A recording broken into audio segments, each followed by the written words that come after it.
প্রতিদিন রাতে ঘুমানোর আগে 6টি আমল করে ঘুমাবেন। আপনি ঘুম থেকে উঠেই ফলাফল দেখবেন ইনশাআল্লাহ। ঘুম থেকে উঠে আল্লাহর কসম করে বলে আপনি ফলাফল দেখবেন।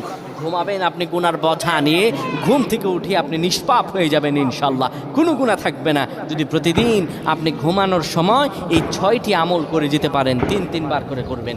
1 নম্বরে যে আমলটি করবেন, কালিমা পড়ে ঘুমাবেন। 2 নম্বরে দুরূদ শরীফ পড়ে ঘুমালে মৃত্যুর পর দুরূদ শরীফ হবে তার জন্য সুপারিশকারী। দুরূদ শরীফ পড়ে ঘুমাবেন, দুরূদ শরীফ পড়বেন। 3 নম্বরে ঘুমের দোয়া পড়বেন। ঘুমের দোয়া পড়ে যদি ঘুমাতে পারেন, সারা রাত ইবাদত করার সওয়াব আল্লাহ আমলনামায় দিয়ে দিবেন। 4 নম্বরে আয়াতুল কুরসি পড়ে ঘুমাবেন।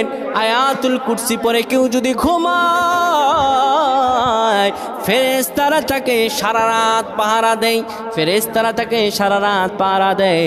আয়াতুল কুরসি পড়ে ঘুমাবেন।